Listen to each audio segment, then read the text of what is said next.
case against a former star UNLV basketball recruit took a major hit.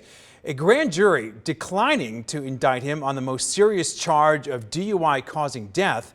And 13 Chief Investigator Darcy Spears first reported on this story last month, and she's now speaking with the victim's widow after the fate of this case was called into question. Anne-Marie Echevarria is angry, confused, and beside herself with grief, failing to understand how a grand jury didn't see what she thinks is painfully obvious. But this is really a setback, and this is very heartbreaking. You know, he needs to be punished for what he did, and the grand jury got it wrong. They definitely got it wrong. This grand jury indictment filed Thursday morning is missing the one thing the Echevarria family was counting on for justice, a charge of DUI causing death. I was distraught. It was so heartbreaking that no one cares that they're taking away the DUI charge. Zaon Collins, a 19-year-old Bishop Gorman basketball standout, allegedly drove almost 90 miles an hour down a residential street on December 30th and crashed into Eric Echevarria's car at the corner of Fort Apache and Furnace Gulf, killing the 52-year-old father, grandfather, and longtime CCSD employee. Collins' arrest report says police found a jar containing a green leafy substance in his car and that Collins appeared to be high. The district attorney said Collins tested positive for 3 nanograms per milliliter of THC, or marijuana, in his blood.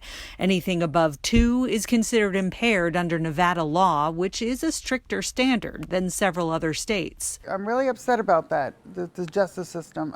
I don't understand how someone can be, you know, intoxicated with weed or whatever and go at such a crazy speed, you know, almost 100 miles an hour, and kill somebody, and it's basically you aren't high enough. The grand jury did charge Collins with felony reckless driving. We spoke to Collins' attorney, David Chesnoff, last month. I understand how the family of the fellow who died feels, but I also feel for a 19-year-old boy who has an incredible future that now is in jeopardy. Chesnoff declined a new interview today, instead sending a statement saying the district attorney chose to present its case to a duly convened grand jury, and they decided to charge Mr. Collins with only 1 count of reckless driving. The district attorney then chose to dismiss it. We asked the DA's office to explain why, but they too declined an on-camera interview. In a statement, DA Steve Wolfson said prosecutors can take a case to trial by either conducting a preliminary hearing or proceeding to the grand jury. A criminal complaint in this case was filed on January 7th, and a preliminary hearing is scheduled to occur next week on March 18th. We intend to proceed to the preliminary hearing as scheduled. By law, we are not permitted to comment publicly on any proceedings that may have occurred at the grand jury.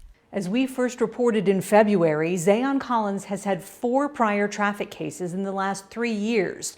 2 for going more than 20 miles an hour over the speed limit, 1 for failing to pay attention while driving, and 1 for driving the wrong way on a one-way road. We will continue to follow the current case. Darcy Spears, 13 Investigates.